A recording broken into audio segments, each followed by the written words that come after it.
నాకేం అల్లరి లేదు బై. మా ఓడు ఖాళీ జస్ట్ పాస్ మార్కులతో ఇట్లా డిగ్రీ పాస్ అయితే చాలు, కడమని నేను చూసేసుకుంటా.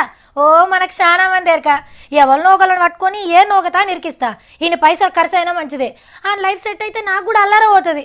సరేగా నీ మీ ఓన్ కూడా ఏమన్నా చూడమంటావు మరి?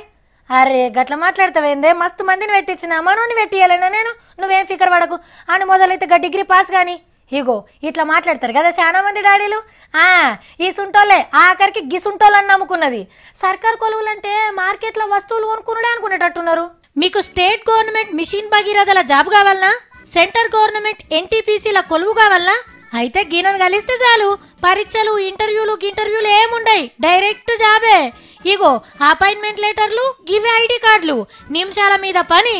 అన్నా నీకేం కొలువు ఇచ్చిర్రు, జీతం ఎంతనో చెప్పే. నీటిపారుదల దాంట్లో సూపర్వైజర్ పోస్ట్ అన్నారు సార్, జీతం 22,000 అన్నారు సార్. నెలకు 22,000 మంచిగానే ఉన్న జాబు. ఆల్రెడీ మీకు అర్థమయ్యే ఉంటది కదా, మనోళ్ళు కొలువుల పేరు మీద మోసపోయినోళ్ళు, వీళ్ళేమో మోసం చేసినోళ్ళు. కరీంనగర్ లో ఒక దుకాణం తెరిచి మంచిగా జాబులు ఇస్తామని నమ్మిచ్చిర్రు. మనిషికో 1,85,000 గుంజిర్రు ఖర్చుల పేరు మీద. వీళ్ళే కాగితాలు, కట్పలు, ఐడి కార్డులు మొత్తం తయారు చేసిండ్రు, రబ్బర్ స్టాంపులు రెడీ చేసిండ్రు, ముద్రలు కూడా గుద్దిండ్రు ముద్దుగా. ఇంకా గమ్మత్ ముచ్చట ఏందంటే కొలువుకి ఎక్కక ముందే 1 నెల జీతం కూడా వేసిర్రు అకౌంట్లా. అంటే నమ్మిస్తందుకు. వెనక సిరి తెలిసింది అంత ఉత్తకతే అని. గీనేదో చెప్తాడట, చెప్పే అన్న.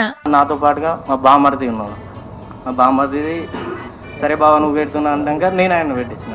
నాతో పాటుగా మా ఫ్రెండ్ కూడా వచ్చిండు. చుట్టాలను, ఇంటి పక్కోళ్ళను, ఇంటెనుకోళ్ళను కూడా తీసుకుపోకపోయినావు. జర్రంతనన్న సోయి ఉండాలగన్నే. వాళ్ళు చెప్పుడు వీళ్ళు నమ్ముడు. గవర్నమెంట్ జాబులు చూపించే మోకాలైనా అవి ఎట్లా నమ్మి పడైనరో ఏమో.